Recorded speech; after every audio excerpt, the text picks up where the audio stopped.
আপুনি বিচাৰিব লাগিব ল'ৰা লাগে নে ছোৱালী লাগে তেওঁক নীতিগতভাৱে বিচাৰিব লাগে নিয়ম বান্ধি থৈছে বিজ্ঞানে আমাৰ দাৰ্শনিক পণ্ডিতে নিয়ম বান্ধি থৈছে আজি আমাৰ উঠি অহা প্ৰজন্মই নাজানে নুশুনে নপঢ়ে কাৰণে বাঞ্ছিত ফলৰ পৰা বঞ্চিত হৈছে দুজনী ছোৱালী হ'ল 3 নম্বৰটো ল'ৰা লাগে বুলি ভাবি আছিলে আকৌ ছোৱালী হ'ল যাৰ কাৰণে ঘৈণীয়েকক মৰিয়াই কিলা ঘৰৰ পৰা খেদি ডিভোৰ্স কৰি কাৰণ ভগৱন্তই আমাক এই শৰীৰটো কিয় দিছে পৰু পকাৰায় ইদম শৰীৰম বুলি কৈছে আমাৰ এই শৰীৰটো ভগৱানে পৰৰ উপকাৰ কামৰ কাৰণে আমাক দিছে চাৰিমুঠি জীৱৰ ভিতৰত সৰ্বশ্ৰেষ্ঠ জীৱ আমাৰ মানুহৰ বাদে আনে এনে ধৰণৰ ঈশ্বৰৰ কথা শ্ৰৱণ কীৰ্তন সংগবদ্ধভাৱে কৰিব নোৱাৰে বুলি গীতাত উল্লেখ আছে অসংখ্যাত জীৱ আছে সংসাৰৰ ভিতৰে মনুষ্যহে ভজে আনে ভজিতে নপাৰে যে অসংখ্য জীৱ এই সংসাৰত আছে কিন্তু মানুহক ভজিব পৰা শক্তি মানুহৰ বাদে আনৰ নাই গতিকে আমি মানুহৰ জন্ম পাই যদি 24 ঘণ্টাৰ ভিতৰত এক ক্ষণ আমাৰ ভাগৱতত উল্লেখ আছে এক ক্ষণ মানে যিটো শুনে কৃষ্ণ কথা তাৰ বিনে আনৰ জীৱন যায় বিঠা অৰ্থাৎ দাৰ্শনিক পণ্ডিতৰ অভিমত যে এক ক্ষণ সময়ৰ নিৰ্ধাৰণ 4 মিনিট বুলি কৈছে 4 মিনিট সময় যাতে আমি দৈনন্দিন জীৱনত প্ৰতিদিনা যাতে ঈশ্বৰৰ কথা শ্ৰৱণ কৰা কীৰ্তন কৰা বা কোৱাৰ কামত যাতে আমি ত্যাগ কৰিব পাৰোঁ তাৰ কাৰণে আমি গুৰুত্বপূৰ্ণ ভাৱে ল'ব লাগিব বিষয়টো আৰু এনে ধৰণৰ আজি শাখা সত্ৰই যি 5 দিনীয়া যজ্ঞ অনুষ্ঠিত কৰিছে বহুত হয়তো শাখা সত্ৰ আছে বহুত হয়তো পূৰ্ণাংগ সত্ৰও আছে কিন্তু এনে ধৰণৰে 5টা দিনৰ কাৰ্যসূচীৰে জগতৰ উপকাৰ হোৱা কৰ্ম সবেই কৰিব নোৱাৰিবও পাৰে ধন টকা পইচা শিক্ষা বিদ্যা থাকিলেও নোৱাৰিব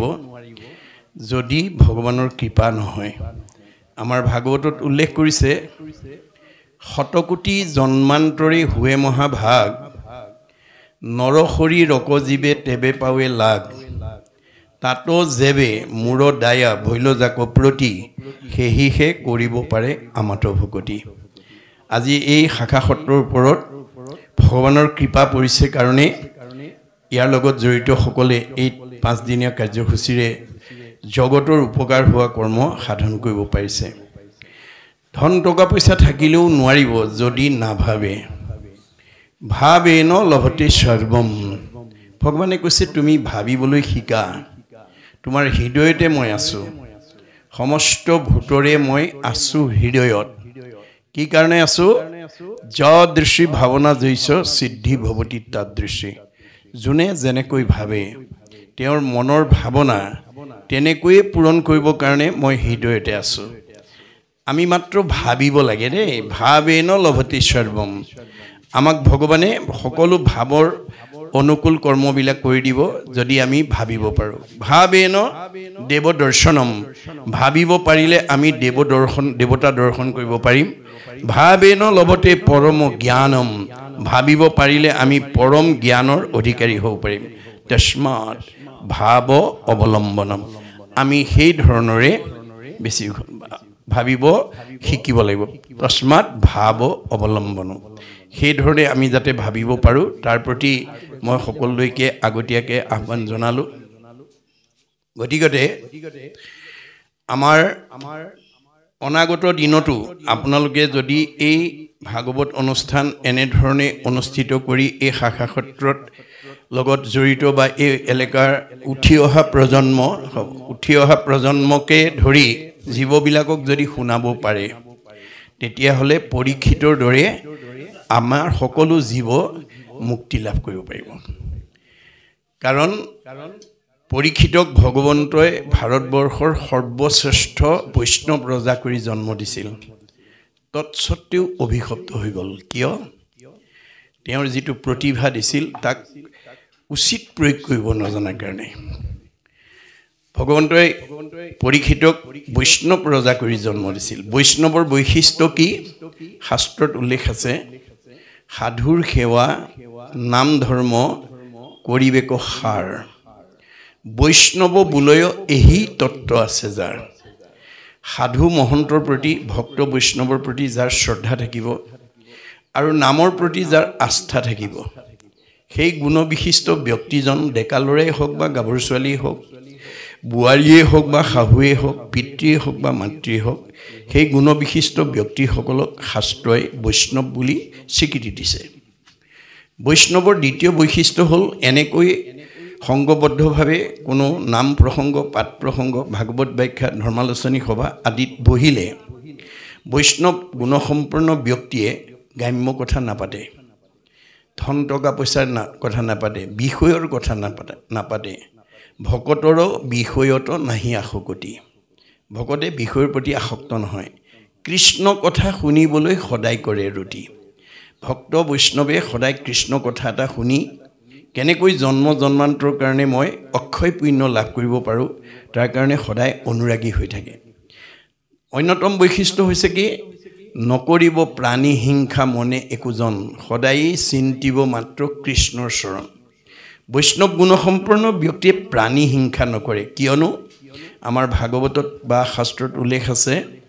যত দেখা ভূত প্ৰাণী সবা হাকে বিষ্ণু মানি হিংসা এৰি কৰা উপকাৰ ভগৱন্তই কৈছে মই চবতে আছোঁ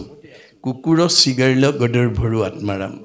দেহটোহে কুকুৰ মেকুৰী আত্মা কুকুৰ মেকুৰী নহয় কৰ্মফলেহে কুকুৰ মেকুৰী হৈ আছে গতিকে হেতুত তোমালোকৰ হাত নাই গতিকে কি কৰ্মৰ কাৰণে কাক কলৈ পঠিয়াব লাগে সেইখন তালিকা মোৰ হাতত আছে মই 14 জন সাক্ষী 2 জন কেৰণীৰ দ্বাৰা সংগ্ৰহ কৰি আছোঁ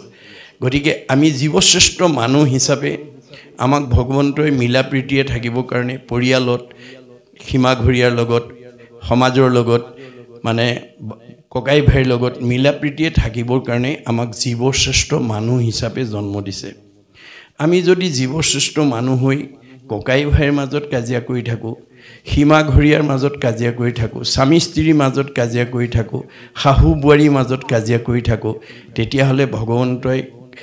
বৈকুণ্ঠৰ পৰা চাই হাঁহি পেলাই কয় তোমালোকক মানুহৰ জন্ম দিছিলোঁ মিলা প্ৰীতিয়ে থাকিবৰ কাৰণে মৰম স্নেহত থাকিবৰ কাৰণে একতাৰ দূৰেৰে বান্ধ খাই থাকিবৰ কাৰণে তোমালোকে জ্ঞাতি হিংসা কৰা কুকুৰৰ দৰে কাজিয়া কৰি আছা এইবাৰ একেবাৰে জেগাত দি দিম আৰু যিমান কৰা কৰিবাগৈ কাৰোবাৰ যদি কাজিয়া কৰা স্বভাৱ আছে আজি ইয়াতে এৰিব দেই শাহু বোৱাৰীয়ে কাজিয়া কৰিব পাৰিব দুইজনীয়ে কুকুৰৰ জন্ম ল'ব লাগিব আমাৰ বেদত কৈছে না ভুক্তং ক্ষতি কৰ্ম কল্প কৌটি স্বাৰ্থে অপি অৱশ্যমেব ভুক্তৈবং কীত কৰ্ম শুভাশুভম কৰ্মফলে আমি সংসাৰ চক্ৰত ঘূৰি থাকিব লাগে চক্ৰবাদ আমি ভাগৱত শুনিবলৈ কিয় আহিব লাগে আমাৰ বেয়া স্বভাৱবিলাক এৰি ভালবিলাক ল'বৰ কাৰণে বেয়া এৰি ভাল লোৱাটোৱেই হৈছে বৈজ্ঞানিক দৃষ্টিভংগী আমাৰ প্ৰত্যেকখন গৃহস্থীৰ ঘৰতে আপোনালোকৰ প্ৰত্যেকেই দিনটোত এবাৰ হ'লেও আইনাখন চায় কিয় চাওঁ আমি আইনাখন আমাৰ গুৰুজনে উপমা দিছে তুমি জগ জীৱ তোমাক পুজিলে পাই আপোনাক যায় যেন মুখ শ্ৰীক প্ৰতিবিম্ব মুখ দেখয় দৰ্পণ চাই আইনাখন আমি কিয় চাওঁ যে মই আগতকৈ বগাই হৈছোঁ নে কলাই হৈছোঁ নে শকতেই হৈছোঁ নে ক্ষীণাইছোঁ নে মোৰ মুখত কিবা স্পট পৰিছে নেকি তাক জানিবৰ কাৰণে আমি আইনাখন চাওঁ আপোনালোকৰ প্ৰত্যেকৰ গৃহতে আইনাখন বেছিকৈ কোনে চাই এবাৰ লক্ষ্য কৰিবচোন যদি আপোনালোকৰ কাৰোবাৰ ঘৰত ডেকা গাভৰু ল'ৰা ছোৱালী আছে যদি নতুনকৈ বিয়া কৰাই অনা বোৱাৰী আছে তেওঁলোকে 60-70 বছৰ বুঢ়া বুঢ়ীসকলতকৈ আইনাখন বেছিকৈ চায় কিয়নো তেওঁলোকৰ চেহেৰাটো ভালে আছে নে নাই সদায় জানিবৰ কাৰণে তেওঁলোকে অনুৰাগী হৈ থাকে আমি যেনেকৈ প্ৰতি গৃহস্থী ঘৰত ডেকা গাভৰু নৱদম্পতীসকলে নিজক মানে জানিবৰ কাৰণে যেনেকৈ ঘনাই আইনাখন চাওঁ ঠিক তেনেকৈ এই ভাগৱত শুনিবলৈ আমাৰ 60-70 বছৰৰ বয়োবৃদ্ধসকলতকৈ ডেকা গাভৰু আৰু নতুন বোৱাৰীসকল বেছিকৈ আহিব লাগে কিয়নো তেওঁলোকৰ ভৱিষ্যত সৃষ্টিৰ কথা আছে আজি যিসকল ডেকা গাভৰু হৈ আছে কালিলৈ তেওঁলোকে সংসাৰ কৰিব লাগিব কিয় এটো প্ৰকৃতিৰ নিয়ম কিন্তু আজি আমাৰ বহুত উঠি অহা যুৱক যুৱতী বা নৱপ্ৰজন্মই নাজানে আমি কিয় সংসাৰ কৰিব লাগে এয়া ঋষিমুনিৰ প্ৰশ্ন কিম অৰ্থে বিবাহম আমি কিয় বিয়া পাতিব লাগে এতিয়া আমাৰ বহুত উঠি অহা ডেকা গাভৰুৱে নাজানে আমাৰ বেদত কৈছে ঋক বেদত কৈছে অথ পুৰুষস্তাৱত সৰ্বু যত জায়াং ন বিন্দতে যত জায়াং বিন্দতে অথ প্ৰজায়তে তহি সৰ্বু ভৱতি আমি কিয় বিয়া পাতিব লাগে যে আমাৰ এইখন গাঁৱত যিবিলাক গৃহস্থীয়ে আমাৰ একোটা পৰিয়াল বা বংশ হিচাপে বসবাস কৰি আছে পিতৃ মাতৃ গুচি যোৱাৰ পিছত এই গোসানীবাৰী গাঁৱত বসবাস কৰি থকা গৃহস্থীসকলৰ ঘৰত অনাগত দিনত সেই পিতৃ মাতৃৰ বংশটো আমি এইখন গাঁৱৰ ঘৰত এৰি থৈ যাবৰ কাৰণে পুত্ৰ কন্যা জন্ম দিবৰ কাৰণে বিয়া পাতিব লাগে কি মতে বিবাহম পুত্ৰাৰ্থে বিবাহম কিয় বিয়া পাতিব লাগে পুত্ৰ কন্যা জন্ম দিবৰ কাৰণে বিয়া পাতিব লাগে কি মৰ্থে পুত্ৰম কি কাৰণেনো পুত্ৰ লাগে পুন্নাম নৰকে তাৰৈতে ইতিহি পুত্ৰাহা পুন্নাম নৰকৰ পৰা আমাক পিতৃ মাতৃক উদ্ধাৰ কৰিবৰ কাৰণে পুত্ৰ কন্যা জন্ম দিব লাগে এতিয়া পুন্নাম নৰক কি ভাগৱতত বৰ্ণিত 84 নৰকৰ ভিতৰত আটাইতকৈ দুখ লগা নৰকখনৰ নাম হৈছে পুন্নাম নৰক ই পিতৃ মাতৃৰ জীৱনলৈ কেতিয়া আহিব 60 বছৰৰ পিছত এটাৰ পিছত এটা কৈ ওৱান আফটাৰ আনাদাৰ কালৰ অতৰ্কিত গতিত আজি দেখা কিচকিচিয়া চুলিকেডাল 60 বছৰৰ পিছত লাহে লাহে মৰাপাতৰ দৰে বগা হ'বলৈ ধৰিব বহুত দূৰলৈকে দেখা চকুজোৰ দৃষ্টিশক্তি কমিব ৰিং মাৰিলে শুনা কাণখনৰ শ্ৰৱণ শক্তি কমিব কমনীয় দেহাটো 60 বছৰৰ পিছত লাহে লাহে মানে খুতুৰা খুতুৰ পৰিব টান টান বস্তু চুবোৱা দাঁতকেইটা খুলুক ধুলুক হ'ব যাওঁ বুলিলে যাওঁ খাওঁ বুলিলে খাওঁ বোলা দেহাটোৰ মুখৰ আগত জীয়াৰী বোৱাৰী পুতেকে এমুঠি নিদিলে খাবলৈ নোপোৱা হ'ব সেই সময়ত বৃদ্ধ পিতৃ মাতৃক সেৱা শুশ্ৰূষা মৰম চেনেহ লালন পালন পিন্ধন খোৱন কৰিবৰ কাৰণে আমি পুত্ৰ কন্যা জন্ম দিব লাগিব কিন্তু কোন পুত্ৰই সেইটো কাম কৰিব আমাৰ ভাগৱতত কৈছে পুত্ৰেও তৰাইবে বুলি শুনি আছে শাস্ত্ৰ বৈষ্ণৱ পুত্ৰক লাগি বুলি আছে মাত্ৰ পুত্ৰই তৰাব বুলি কৈছে সঁচা কিন্তু বৈষ্ণৱ পুত্ৰ জন্ম দিব লাগিব অবৈষ্ণৱ পুত্ৰ যদি উপজে বংশত স্বৰ্গ হন্তে পিতৃক পেলাৱে নৰকত অবৈষ্ণৱ পুত্ৰ যদি কোনবা পৰিয়ালত জন্ম হয় তেতিয়া মানে স্বৰ্গত থকা পিতৃক নৰকলৈ নমাই লৈ আহিব আজি আপোনালোকে দেখিছে বহুত পিতৃ মাতৃয়ে পঢ়াই শুনাই মানে উচ্চ ডিগ্ৰীধাৰী কাৰোবাক ডক্টৰেট ডিগ্ৰী লৈছে কোনোবা ডাক্তৰ ইঞ্জিনিয়াৰ অফিচাৰ প্ৰবক্তা অধিবক্তা বুদ্ধিজীৱী জ্ঞানী মানি বহুত বহুত উচ্চ পদস্থ বিষয়ত চাকৰি কৰাৰ যোগ্যতা অৰ্জন কৰি দিছে কিন্তু আপোনালোকৰ এই শাখা সত্ৰৰ দৰে বহু গাঁৱত ভাগৱত চৰ্চা নোহোৱাৰ কাৰণে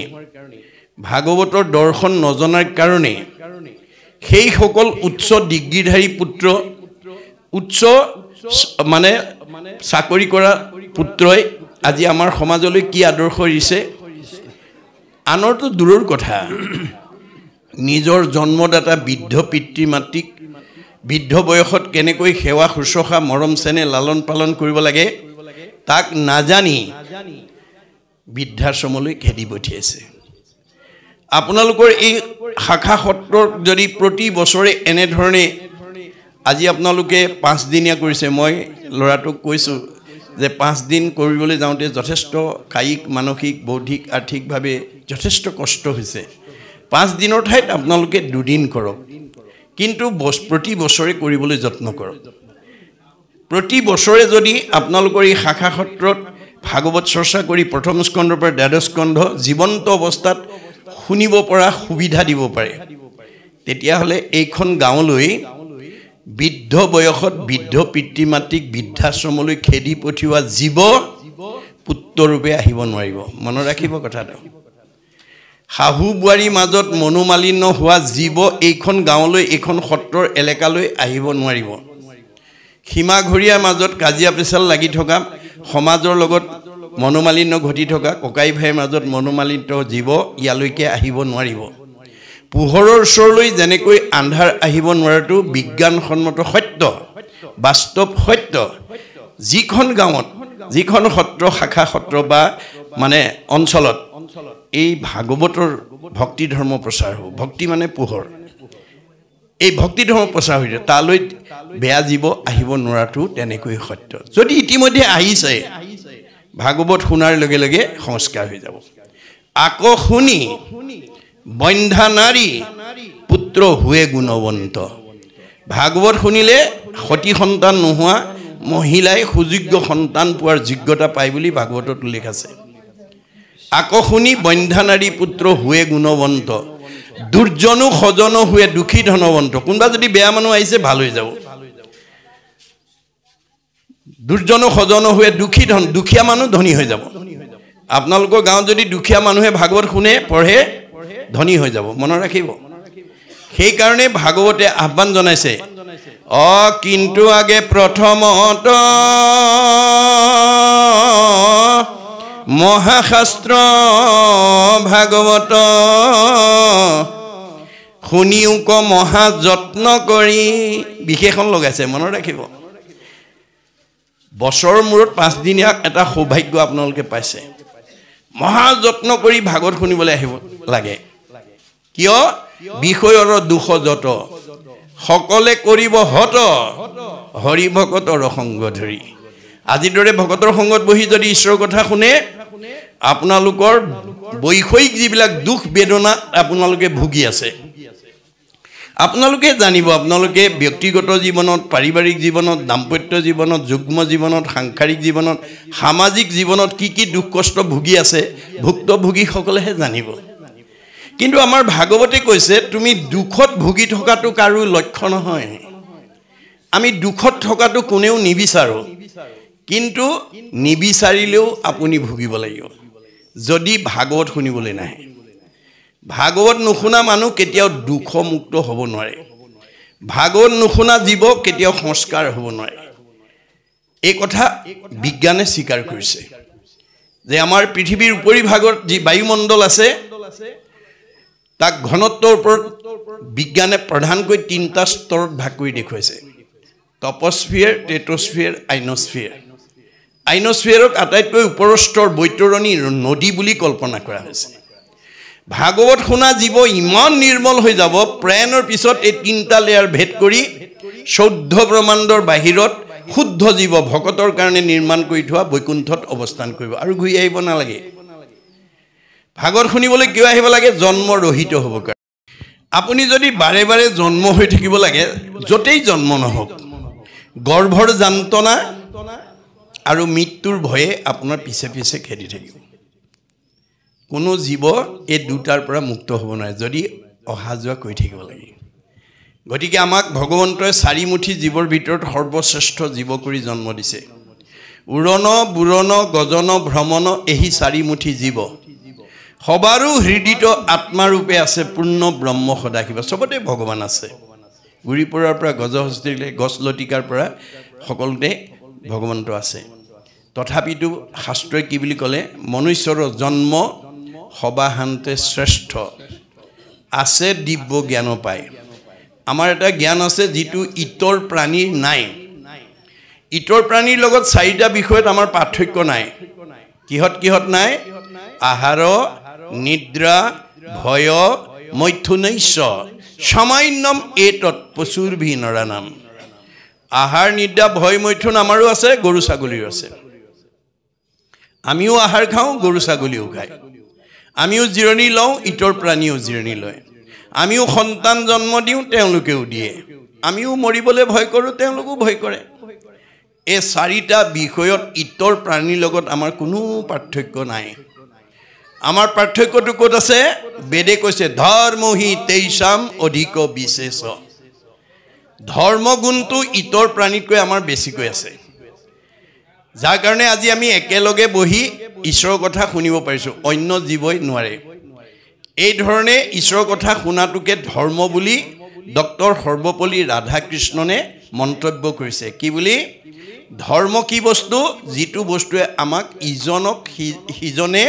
ভাল পোৱাৰ জৰিয়তে ভগৱানক ভাল পাবলৈ শিকায়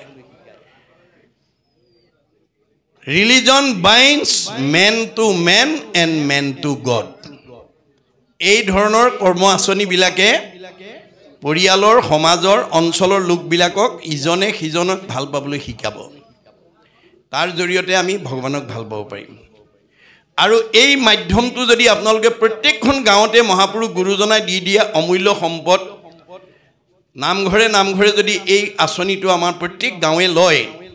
তেতিয়াহ'লে এই আঁচনিটোৱে আমাক কি কৰিব সৰ্বপল্লী ৰাধাকৃষ্ণনে কৈছে ধৰ্ম is that which bind society together ধৰ্ম বস্তুটো সেইটোৱেই যিটোৱে সমাজখনক পৰিয়ালটোক অঞ্চলৰ লোকসকলক একতাৰ দোলেৰে বান্ধি ৰাখিব পাৰে but which divides society breaks it up into parts and makes people fight one another is adharma আপুনি বাহিৰৰ পৰা দেখিছে পকা ঘৰে দুৱাৰে গাড়ীয়ে মটৰে ধনে ধানে টকাই পইচাই চাকৰিয়ে বাকৰিয়ে ব্যৱসায় বাণিজ্যই এখন ঘৰ একদম সচ্ছল ভিতৰলৈ গৈ সোমাই দেখিলে শাহু বোৱাৰীৰ মাজত মাতবোল নাই ককাই ভাইৰ মাজত ইজনৰ প্ৰতি সিজনৰ সদ্ভাৱ নাই স্বামী স্ত্ৰীৰ মাজত মনোমালিন্য তেতিয়াহ'লে আমাৰ ভাগৱতে কৈছে সেইখন অধৰ্মী ঘৰ আপোনালোকৰ এইখন আপোনাৰ গোসাইবাৰী গাঁৱত ডাক্তৰ আছে ইঞ্জিনিয়াৰ আছে অফিচাৰ আছে প্ৰবক্তা আছে অধিবক্তা আছে বুদ্ধিজীৱী আছে জ্ঞানী আছে মানি আছে বহুত উচ্চ পদস্থ বিষয়ত চাকৰি কৰা মানুহ আছে কিন্তু ইজনক দেখিলে যদি সিজনে মুখখন সিফালৈ ঘূৰাই দিয়ে ইজনৰ প্ৰতি যদি সিজনৰ সদ্ভাৱ নাই এই গোসাইবাৰী গাঁও ব্ৰহ্মাৰ ভুৱন হ'লেও ইয়াত থকাৰ যোগ্যতা নাই বুলি ভাগৱতে কৈছে কিন্তু তাৰো পৰিৱৰ্তন আনিব পাৰিম কেনেকৈ এই নদীখন যদি আমি প্ৰত্যেকখন গাঁৱতে বোৱাব পাৰোঁ ভাগৱতে কৈছে কৃষ্ণ নাম কীৰ্তনৰ নদী নাই জিঠানত ভকতৰ সংগ জৈত নাই ব্ৰহ্মাৰ ভুৱন ভৈলেও অপবিত্ৰ সিটো আঠি যোগ্য নোহে থাকিবে তথাই এখন যদি ব্ৰহ্মাৰ ভুৱনো হয় তাত থকাৰ যোগ্যতা নাই এখন অধৰ্মী সমাজ গতিকে মই সকলোকে আহ্বান জনাম যে এই শাখা সত্ৰৰ লগত জড়িত সকলোৱে আপোনালোকে বিৰতি নল'ব লাগিলে এদিনীয়াকৈ হ'লেও পাতক যে আমি প্ৰতি বছৰে এই অঞ্চলৰ জীৱবিলাকক প্ৰথম স্কন্ধ ভাগৱতৰ পৰা দ্বাদশ স্কন্ধ ভাগৱত শেষ নোহোৱা পৰ্যন্ত আমি চৰ্চা কৰিয়ে থাকিম 25 বছৰ হ'লে জাক জমকতাই ৰূপালী জয়ন্তী পাতিম 50 বছৰত ভৰি দিলে সোণালী জয়ন্তী পাতিম 60 বছৰ ভৰি দিলে হীৰক জয়ন্তী পাতিম আৰু 75 বছৰ ভৰি দিলে আমি মহাৰজত জয়ন্তী পাতিম 100 বছৰত শতবাৰ্ষিকী পাতিম এই পৰিকল্পনাৰ সৈতে যিসকল সচেতন ব্যক্তি আপোনালোকৰ এই গোসাইবাৰীত প্ৰভুৱে পঠাই দিছে মনত ৰাখিব কিন্তু এইখন গোসাইবাৰী গাঁৱত কাৰোবাক আটাইতকৈ বেছি ধনী কৰি পঠিয়াইছে কাৰোবাক আটাইতকৈ গাঁওখনৰ ভিতৰত বেছি জ্ঞানী কৰি পঠিয়াইছে কাৰোবাক আটাইতকৈ বিদ্যাৱন্ত কৰি পঠিয়াইছে কাৰোবাক আটাইতকৈ সম্পদশালী কৰি পঠিয়াইছে কাৰোবাক আটাইতকৈ বুদ্ধিমন্ত আৰু জ্ঞানী কৰি পঠিয়াইছে আপোনালোকৰ গাঁৱৰ মানুহে গোসাইবাৰী গাঁৱৰ মানুহে জানিব গাঁওখনৰ ভিতৰত আটাইতকৈ ধনী মানুহ কোন আটাইতকৈ বিদ্যাৱন্ত কোন আটাইতকৈ জ্ঞানী কোন আটাইতকৈ বুদ্ধিমন্ত কোন আটাইতকৈ সম্পদশালী কোন আপোনালোকে জানিব কিন্তু ভগৱানে কৈছে তোমাক যে মই গোসাইবাৰী গাঁৱৰ ভিতৰত আটাইতকৈ বেছি ধনী কৰি তোমাক আটাইতকৈ বিদ্যাৱন্ত তোমাক আটাইতকৈ গোসানীবাৰী গোসানীবাৰী গতিকে তোমালোকক যে মই এটা বেছি প্ৰতিভা দি পঠিয়াইছোঁ তাৰ কাৰণটো হৈছে এই প্ৰতিভাটো মোৰ কামত ব্যৱহাৰ কৰিবলৈ শিকিবা মই মানে তৃণমূল এটা আত্মা মই মানে পৰিয়াল মই মানে সমাজ মই মানে অনুষ্ঠান মই মানে প্ৰতিষ্ঠান মই মানে দল মই মানে সংগঠন মই মানে জড় জগত মই মানে জীৱ জগত মই মানে নিখিল জগত অহমে বাস মে অগ্ৰে ন অন্যত সৎ অসৎ পৰম প্ৰচ্ছদ অহম যু এতৈছ যু অৱশিষ্যতে সুইছয় অহম আদিত মই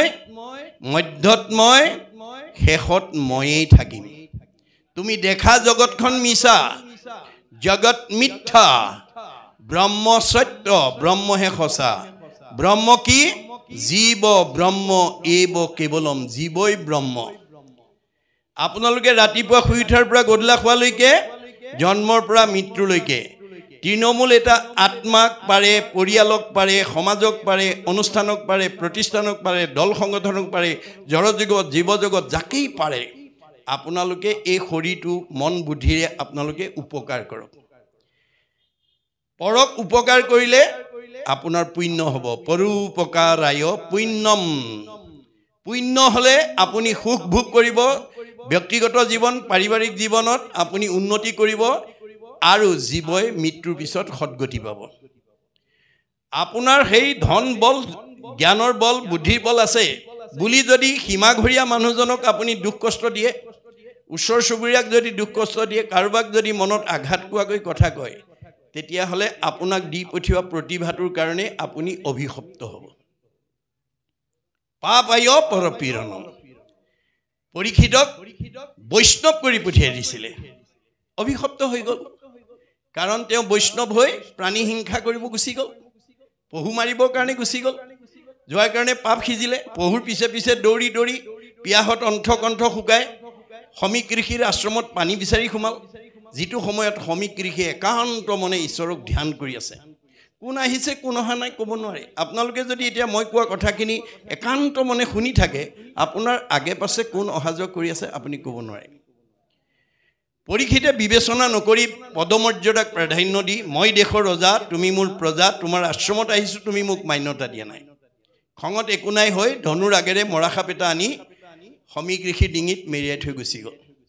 খবৰটো তেওঁ খেলি থকা পুত্ৰ শৃংগীমুনিৰ কাণত লগৰীয়াৰ মুখে গম পাই দৌৰি আহি দেখিলে হয় কোনোবা অধমে মৰাসাপ মেৰিয়াই থৈ গুচি গৈছে তেওঁ খঙত একো নাই হৈ লগে লগে অভিশাপ দি দিলে মোৰ পিতাদেউৰ ডিঙিত যোনে এনেকৈ মৰাসাপ পাৰিছে এই তক্ষকেই তেওঁক 7 দিনত দংশন কৰি মাৰিব খবৰটো পৰীক্ষিত কৰ্ণগোচৰ হোৱাৰ লগে লগে মৃত্যুৰ ভয়ত ত্ৰস্তমান হৈ পুতেক জন্মেজয়ক মাতি আনি ক'লে বোপাই মই কৰ্মদোষত অভিশপ্ত হ'লোঁ মোক 7 দিনত তক্ষকে দংশন কৰিব মোৰ মৃত্যু অনিবাৰ্য এই সপ্তদিবা পৃথিৱী পৰিচালনাৰ দায়িত্ব মই তোমাৰ ওপৰত অৰ্পণ কৰিলোঁ আৰু মই কিবা প্ৰকাৰে তক্ষকৰ হাতৰ পৰা কালৰ হাতৰ পৰা মৃত্যুৰ হাতৰ পৰা নিজক বচাব পাৰোঁ নেকি উপায় বিচাৰি যাওঁ এইবুলি ক'লৈ গ'ল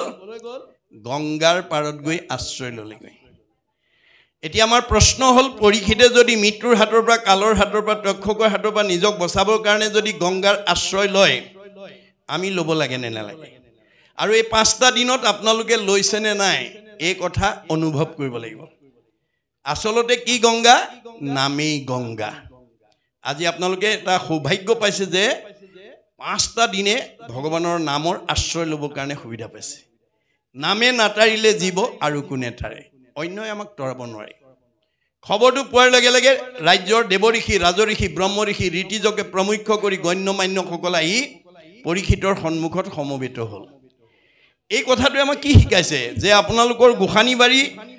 গাঁৱৰ এলেকাত বিভিন্ন পৰিয়ালৰ বিভিন্ন বংশৰ বিভিন্ন সমাজৰ বিভিন্ন জাতিৰ বিভিন্ন ধৰ্মৰ লোকে বাস কৰি থাকিব পাৰে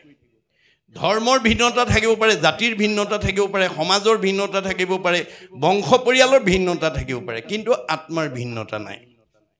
আত্মা দৃষ্টিত আমি সকলো ঈশ্বৰৰ অংশ জীৱ তোমাৰেহে অংশ আমি যত জীৱ যাক দেহৰহে পাৰ্থক্য আছে আত্মাৰ পাৰ্থক্য নাই তে আত্মা দৃষ্টিত আপোনালোকৰ গোসানীবাৰী গাঁৱত কাৰোবাৰ যদি কিবা বিপদ আপদ হয় মোৰ পৰিয়াল নহয় মোৰ বংশ নহয় মোৰ সমাজৰ নহয় বুলি খবৰ নোলোৱাকৈ নাথাকিব আত্মা দৃষ্টিত আপোনাৰ একেই জীৱই আহি পেলাই আপোনালোকৰ এইখন গাঁৱত বাস কৰি আছে সেইকাৰণে খবৰটো পোৱাৰ লগে লগে দেৱঋষি ৰাজঋষি ব্ৰহ্মঋষি ঋতিজকে প্ৰমুখ্য কৰি গণ্যমান্যসকল পৰীক্ষিতৰ সন্মুখত সমবেত হ'ল মৃত্যুৰ আগমুহূৰ্তত সকলোকে দেখা পোৱাৰ লগে লগে তেওঁ সাহস পালে প্ৰেৰণা পালে আৰু প্ৰশ্ন কৰিলে কোৱা দেৱঋষি কোৱা ৰাজঋষি কোৱা ব্ৰহ্মঋষি কোৱা ঋতিজ কোৱা গণ্যমান্যসকল কি কৰিলে মই তক্ষকৰ দংশনৰ পৰা নিজক বচাব পাৰিম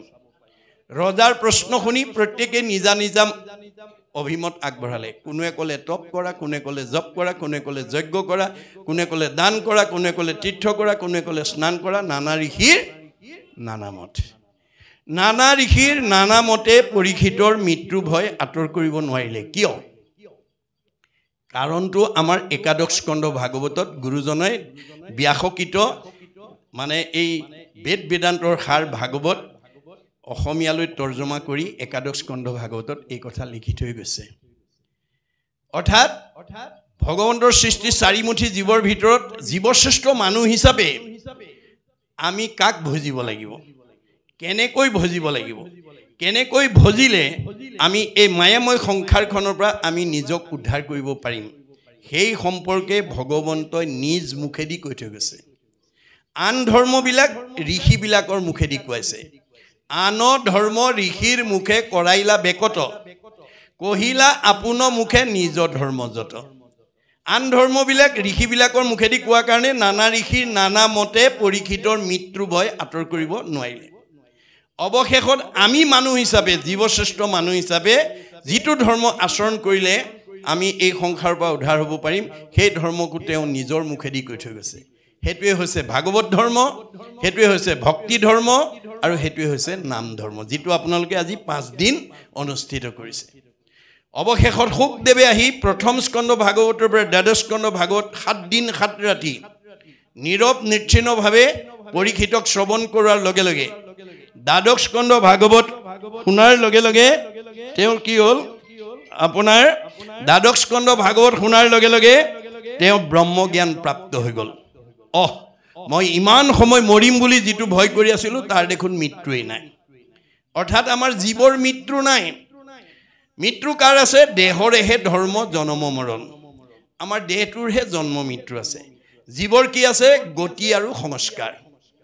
আমাৰ জীৱটোৰ গতি আৰু সংস্কাৰ কেনেকৈ হ'ব গীতাত কৈছে যেন জুকে তীৰ্ণ পাইলে এৰয় অপৰ জীৱৰ দেহৰ জানা সেহি পতন্তৰ আমাৰ দেহত থকা জীৱটো চেনি জুকৰ লগত তুলনা কৰিছে এটা চেনি জুকে মুখৰ আগত আন এডাল বন নোপোৱালৈকে পিছৰডাল এৰি নিদিয়ে আমাৰ দেহত থকা জীৱটোৱে আন এটা দেহ নোপোৱালৈকে এটো দেহৰ পৰা ওলাই নাযায় দ্বিতীয় উপমা দিছে যেন নব বস্ত্ৰক পুৰুষে পিন্ধে আগ পুৰাতন বস্ত্ৰ পাছে কৰে পৰিত্যাগ আপুনি ফটা চোলা এটা পিন্ধি আছিল বজাৰৰ পৰা নতুন এটা অনাৰ লগে লগে পুৰণাটো পেলাই যেনেকৈ আমি নতুন এটা পৰিধান কৰোঁ ঠিক তেনেকৈ আমাৰ দেহত থকা জীৱটোৱে এই পুৰণা দেহটো এৰি নতুন দেহলৈ গতি কৰিব এতিয়া আপুনি ওপৰলৈ পঠিয়াব নে তললৈ পঠিয়াব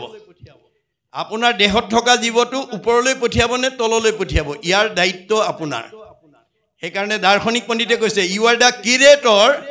অফ ইয়ৰ ওন ডেষ্টিনি আপোনাৰ ভাগ্যখন আপুনি নিজে গঢ়িব লাগিব আপোনাৰ পৰিয়ালটো আপুনি ভাল কৰিব লাগিব আপোনাৰ পৰিৱেশটো আপুনি ভাল কৰিব আনে ভাল কৰিব নোৱাৰে সেইকাৰণে মাধৱদেৱে ঘোষাত লিখিছে আপুনি আপোনাৰ শত্ৰু আপুনি আপোনাৰ মিত্ৰ আপুনি আপোনাৰ ৰাখে মাৰে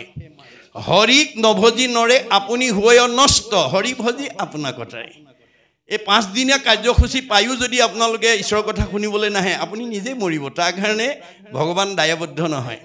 গতিকে আপোনালোকে যদি আজিৰ দৰে ভাগৱত শুনাৰ সৌভাগ্য ল'ব পাৰে তেতিয়া আপোনাৰ জীৱটো সংস্কাৰ হ'ব মলি কাপোৰ এখন মলি পৰি আছে বুলি জানিছে জানিলেই কিন্তু তাৰ পৰা মলিখিনি আঁতৰ হৈ নাযায় কেতিয়া আঁতৰ হ'ব যেতিয়া চাবোন বা চাৰ্ফ দিব এখন মলি কাপোৰ পৰা মলি অতৰাবলৈ যেনেকৈ আমি চাবোন বা চাৰ্ফ ব্যৱহাৰ নকৰা পৰ্যন্ত সেই মলি কাপোৰখনৰ পৰা মলি আঁতৰ নহয় ঠিক তেনেকৈ আপুনি জীৱনত দুখ কষ্ট পাই আছে অথচ ভাগৱত শুনিবলৈ নাহে ঈশ্বৰৰ কথা নুশুনে ঈশ্বৰৰ কথা নকয় আপুনি দুখ দুৰ্গতিৰ পৰা মুক্ত হ'ব নোৱাৰিব মনত ৰাখিব কথাটো সেইকাৰণে আমি প্ৰত্যেকেই যদি এই আঁচনি লওঁ আপোনালোকে প্ৰত্যেকখন ঘৰতো ভাগৱত চৰ্চা কৰিব পাৰে তাত কোনো বাধা নাই দেই চৰ্চা কৰাত কোনো বাধা নাই অধ্যয়ন কৰাত কোনো বাধা নাই আমাৰ পৃথিৱীত এজনেই মহাপুৰুষ জন্ম হৈছে যিজনে সমস্ত মানে ধৰ্ম কোনো ধৰণৰ বাধা শূন্যভাৱে লোৱাৰ পথ দি থৈ গৈছে গতিকে অন্যবিলাক ধৰ্মত নিয়ম বান্ধি থৈছে বৰ্ণাশ্ৰম ধৰ্মযত যাৰ যেন বিধি আছে তাৰেহে কেৱলে অধিকাৰ হৰি নাম কীৰ্তনত নাহিকে নিয়ম একো এতেকেহে ধৰ্ম মাজে সাৰ ভগৱন্তৰ নাম ল'বলৈ কোনো নিয়ম বান্ধি থোৱা নাই ডেকা ল'ৰাই নোৱাৰে গাভৰু ছোৱালীয়ে নোৱাৰে মাইকী মানুহে নোৱাৰে দাড়ি থকাই নোৱাৰে অসৰণীয়াই নোৱাৰে এইবোৰ নিয়ম বন্ধা নাই মনত ৰাখিব কথাটো আপুনি যদি দাড়ি থকা কাৰণে পঢ়িবলৈ নিদিয়ে অসৰণীয়াৰ কাৰণে পঢ়িবলৈ নিদিয়ে মাইকী মানুহৰ কাৰণে পঢ়িবলৈ নিদিয়ে ডেকা ল'ৰাৰ কাৰণে পঢ়িবলৈ নিদিয়ে গাভৰু ছোৱালীৰ কাৰণে পঢ়িবলৈ তেওঁলোকে কেনেকৈ জ্ঞান পাব গতিকে তেওঁলোকক পঢ়িবলৈ দিয়ক তেওঁলোকে নিজেই শৰণ ল'ব যেতিয়া মাধৱদেৱৰ ঘোষাত পঢ়িব হৰি পদ সেৱা নকৰে নিমিত্তে মায়ে বান্ধি ফুৰাৱে তাওতো মায়াক নকৰে ৰহিত শৰণ নলৱে যায় শৰণ নোলোৱালৈকে দেখোন মায়ে বান্ধি থাকিব তেওঁ নিজে ক'ব নাই মই শৰণ ল'ম মা মোৰ 12 বছৰ হ'ল বা 15 বছৰ হ'ল মই শৰণ ল'ম নিজেই ক'ব আপুনি ক'ব নালাগে তেওঁক মাত্ৰ জ্ঞানটো ল'বলৈ সুবিধা দিয়ক দাড়ি নকটা ল'ৰাই পঢ়ক যে নাম ক'ত থাকে হিয়াৰ মাজে নামৰ ভাণ্ডাৰ মুখে বাজ হয় আমাৰ নাম ভগৱন্তই পুঞ্জীভূত কৰিছে হৃদয়ত নাম মুখেদি বাজ হয় গতিকে মুখখন নামঘৰৰ মুখখন কেনেকৈ ৰাখিব লাগে নিজে জানিব আপুনি জোৰ কৰিব নালাগে তেওঁ নিজে হ'ব মাত্ৰ অধ্যয়ন কৰিবলৈ আজি এতিয়া আপোনালোকে জানিছে বাস্তৱতে অসমীয়াত মাষ্টাৰ ডিগ্ৰী লোৱা ছাত্ৰ ছাত্ৰীবিলাকে ইউনিভাৰ্চিটিত টেবুলত থৈ দশম কীৰ্তন ঘোষা ৰত্নাৱলী পঢ়ি তেওঁলোকে মাষ্টাৰ ডিগ্ৰী লৈ আছে পঢ়াত বাধা নিদিব পঢ়িবলৈ দিয়ক জ্ঞানটো আয়ত্ব কৰিবলৈ দিয়ক নিয়ম নীতি কেৱল আনুষ্ঠানিকতাত প্ৰয়োগ কৰিব তেতিয়া আপোনালোকৰ সমাজবিলাক আপুনি পৰিশোধন হৈ যাব ডেকা ল'ৰা গাভৰু ছোৱালী যেতিয়া ভাগৱত পঢ়িব দশম স্কন্ধ ভাগৱতত যেতিয়া কৃষ্ণই কুৰকংশক বধ কৰি যেতিয়া অন্ধকাৰ কাৰাগাৰৰ পৰা বসুদেৱ দৈৱকীক উলিয়াই আনি দীঘল দি পেলাই স্তুতি কৰি কৈছিল হে পিতৃ মাতৃ তোমালোকৰ মোৰ কাৰণে বহুত কষ্ট পালা মই মানৱ জীৱনৰ 100টা বছৰ তোমালোকক মই ঋণ পৰিশোধ কৰিব নোৱাৰোঁ কাৰণ যিটো পিতৃ মাতৃ জন্মিলেক দেহ পুহিলেক অনুদিন শতেক বৎসৰে সিটো পুত্ৰে তাৰ খুজিবে নপাৰে ঋণ যি পিতৃ মাতৃয়ে জন্ম দি আমাকে বিচ্ছ সংখ্যাৰ দেখালে আমাৰ মানৱ জীৱনৰ 100টা বছৰত আমি তেওঁলোকৰ ঋণ পৰিশোধ কৰিব নোৱাৰোঁ তেনেস্থলত ভাগৱত নুশুনাৰ কাৰণে ভাগৱত নপঢ়াৰ কাৰণে যিবিলাক ল'ৰা ছোৱালীয়ে আজি বৃদ্ধ পিতৃ মাতৃক বৃদ্ধাশ্ৰমলৈ পেঠাই দিছে তেওঁলোকৰ কি হ'ব জীৱন যিটো মানে পুত্ৰ হোৱা যিটো পিতৃক নুপুষৈ দুৰ্জন আতি আবাতি তাহাৰো মাংসক তাকে খুৱাও জমৰ কিং কৰে কাটি যি ল'ৰা ছোৱালীয়ে বৃদ্ধ পিতৃ মাতৃক সেৱা শুশ্ৰূষা মৰম চেনেহ লালন পালন নকৰে তেওঁ ইমান দুখী হ'ব লাগিব তাৰ মাংস কাটি কাটি জম কিং কৰে তাকেই খুৱাব অকল সিমানেই নহয় বৃদ্ধ পিতৃ মাতৃ গুৰু বন্ধুজন নুপুষে পিতৃ পুত্ৰক নিশ্বাস কাঢ়ন্তে জীৱন্তে থাকন্তে জানিবা সিটো মৃতক পিতৃ মাতৃক বৃদ্ধ বয়সত অৱজ্ঞা কৰা সন্তান যদি উশাহ নিশালৈ জীয়াই আছে তেওঁ জীয়াতে মৰা সন্তান হৈ যাতে আমি সমাজত পৰিচয় দিব লগা নহয় আৰু জীয়াতে মৰা সন্তান যাতে জন্ম দিব লগা নহয় তাৰ কাৰণে বিয়া পতাৰ আগতেই ভাগৱত শুনিবলৈ যত্ন কৰক ভগৱান আমাৰ হৃদয়তে আছে সমস্ত ভূতৰে মই আছো হৃদয়ত কি কাৰণে আছো যাদৃশী ভাৱনা জৈশ সিদ্ধি ভৱতি তাদৃশী তোমালোকে যেনেকৈ ভাবিবা মই তোমালোকৰ মনৰ ভাৱ তেনেকৈ পূৰণ কৰিবৰ কাৰণে মই হৃদয়তে আছো তোমালোকক ল'ৰা লাগিলে ল'ৰা দিম ছোৱালী লাগিলে ছোৱালী দিম কিন্তু কেনেকৈ মোৰ পৰা বিচাৰিব লাগে ভাগৱত শুনি নিয়মটো শিকি ল'বা মই কল্পতৰু বৃক্ষৰূপে তোমালোকৰ হৃদয়ত আছো কল্পতৰু বৃক্ষ বৈশিষ্ট্য কি যি বিচাৰে তাকেই পায় কিন্তু কল্পতৰু বৃক্ষৰ এটা অন্যতম বৈশিষ্ট্য হ'ল কল্পতৰু বৃক্ষ যদি সবাটো সমান মাগন্তা জনক মাত্ৰ দেই ফলদান আপুনি বিচাৰিব লাগিব ল'ৰা লাগে নে ছোৱালী লাগে তেওঁক নীতিগতভাৱে বিচাৰিব লাগে নিয়ম বান্ধি থৈছে বিজ্ঞানে আমাৰ দাৰ্শনিক পণ্ডিতে নিয়ম বান্ধি থৈছে আজি আমাৰ উঠি অহা প্ৰজন্মই নাজানে নুশুনে নপঢ়ে কাৰণে বাঞ্ছিত ফলৰ পৰা বঞ্চিত হৈছে দুজনী ছোৱালী হ'ল 3 নম্বৰটো ল'ৰা লাগে বুলি ভাবি আছিলে আকৌ ছোৱালী হ'ল যাৰ কাৰণে ঘৈণীয়েকক মৰিয়াই কিলাই ঘৰৰ পৰা খেদি ডিভোৰ্চ কৰি দিছে ইমান বিসংগতি আহিছে কিন্তু তাৰ কাৰণে দায়ী কোন তেওঁলোকে ভাগৱতৰ দৰ্শনেই নাজানে ভাগৱতত কৈছে যে তোমাক ভগৱানে কৈছে তোমাক ল'ৰা লাগিলে ল'ৰা দিম ছোৱালী লাগিলে ছোৱালী দিম কিন্তু কেনেকৈ মোৰ পৰা বিচাৰিব লাগে মই নিয়ম বান্ধি থৈছোঁ 24 ঘণ্টাত অষ্টপহৰ মনত ৰাখিব কথাবোৰ খোলাকৈ ক'ব আপোনালোকে উঠি অহা প্ৰজন্মক 8টা পহৰত ভাগ কৰিছে এটা পহৰত 3 ঘণ্টাকৈ আছে 24 ঘণ্টাত 8টা পহৰ আমাৰ এতিয়া উঠি অহা প্ৰজন্ম নৱ প্ৰজন্মই কোনটো পোহৰত বাঞ্ছিত ফলটো ভগৱানৰ পৰা লাভ কৰিবৰ কাৰণে আগবাঢ়িব লাগে সেই কথাটো আজি বহুতে নাজানে আমাৰ দাৰ্শনিক পণ্ডিতে কৈছে ভাগৱতত গুৰুজনাই দেখাইছে যে সূৰ্য উদয়ৰ পৰা সূৰ্যাস্তলৈ 4 পোহৰ সূৰ্যাস্তৰ পৰা আকৌ সূৰ্য উদয় হ'লৈ 4 পোহৰ সূৰ্য উদয়ৰ পৰা সূৰ্যাস্তলৈ এই 4টা পোহৰ দিবা সময়ত কোনো দম্পতি সৃষ্টি কাৰ্যত আগ নাবাঢ়ে বা বাঢ়িব নালাগে মনত ৰাখিব কথাটো কেতিয়া বাঢ়িব লাগিব সূৰ্য অস্তৰ পৰা পুনৰ সূৰ্য উদয় হ'লে 4 পোহৰত তাৰে প্ৰথম দুটা পোহৰ বাদ দি ল'ব লাগিব কিয় বিজ্ঞানে কৈছে যে আমি খোৱা আহাৰটো ব্ৰহ্মলৈ ৰূপান্তৰ হ'বলৈ কমেও 6 ঘণ্টা সময় লাগে আমি খোৱা আহাৰবিলাক প্ৰথমতে ৰসৰ পৰা তেজৰ পৰা মাংসৰ পৰা মেদৰ পৰা হাড়ৰ পৰা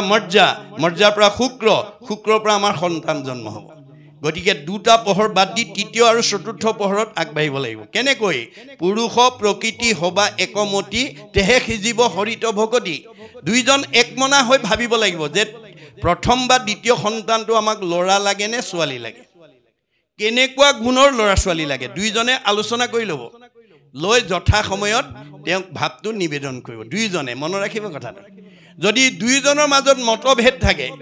তেতিয়া আমাৰ দাম্পত্য জীৱন কাশ্যপ ঋষিৰ নিচিনা হ'ব অৰ্থাৎ কাৰোবাৰ স্বামীয়ে জানে ভাৰ্যাই নাজানে কাৰোবাৰ ভাৰ্যাই জানে স্বামীয়ে নামানে তেনেকুৱা যদি বিসংগতি হয় তেতিয়া আপোনালোকৰ দাম্পত্য জীৱনলৈ কাশ্যপ ঋষিৰ নিচিনা সংঘাত আহি যাব কাশ্যপ ঋষি দুগৰাকী ভাৰ্যা এগৰাকী দিতি আৰু এগৰাকী অদিতি অদিতিয়ে স্বামীৰ লগত মন মিলাই সময়মতে সৃষ্টি কাৰ্যত আগবাঢ়িছিল কাৰণে আটাইবিলাক দেৱতা সন্তান জন্ম হ'ল কিন্তু দিতি হিংসা কৰি আছিল সতিনীৰ সন্তান হোৱা দেখি হিংসাত ভাগি পৰিছিল আৰু অসময়ত গৈ পেলাই স্বামীক পুত্ৰদানৰ বাবে আহ্বান জনাইছিল উপাসনা স্থানত তেতিয়া দূৰদৰ্শী সম্পন্ন কাশ্যপ ঋষিয়ে কৈছিল হে ভাৰ্যা এটো পুত্ৰদানৰ সময় নহয় তুমি ধৈৰ্য ধৰা এটো উপাসনাৰ সময় কিন্তু নামানিলে উপায়ন্তৰ হৈ ভাৰ্যাক সন্তুষ্টি দিবৰ কাৰণে পুত্ৰদান দিলে ফলত কি হ'ল হিৰণ্যাক্ষ আৰু হিৰণ্যকশিপু আমাৰো যদি দম্পতিবিলাকে নিয়ম সময়ৰ কথা নাজানে তেতিয়াহ'লে আপোনালোকৰ জীৱনলৈও সেই তেনেকুৱা সন্তানে আহিব যিবিলাকে আপোনালোকক বৃদ্ধ বয়সত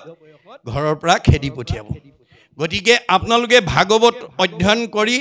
প্ৰত্যেকখন গাঁৱতে ভাগৱত চৰ্চা কৰক বৃদ্ধাশ্ৰম নিজে নিজে কমি যাব আপোনালোকে উঠি অহা প্ৰজন্মক ভাগৱত শুনিবলৈ পঢ়িবলৈ সুবিধা দিয়ক আপোনালোকৰ এই গোসানীবাৰীত থকা মাষ্টাৰ ডিগ্ৰী লোৱা ডক্টৰেট ডিগ্ৰী লোৱা BA ডিগ্ৰী পাছ কৰি থকা ল'ৰাবিলাকক গাঁও উন্নয়ন সমিতি সমাজৰ সভাপতি সম্পাদকে প্ৰতি সপ্তাহৰ দেওবাৰ বা পষেকত বা বন্ধৰ দিনত এটা কৰ্ম আঁচনি লওক তোমালোকে অহা দেওবাৰে আমাৰ শাখা সত্ৰত আহি যাদৱে ভাগৱতৰ প্ৰথম স্কন্ধ পঢ়িব লাগিব আৰু মাধৱে ব্যাখ্যা কৰিব লাগিব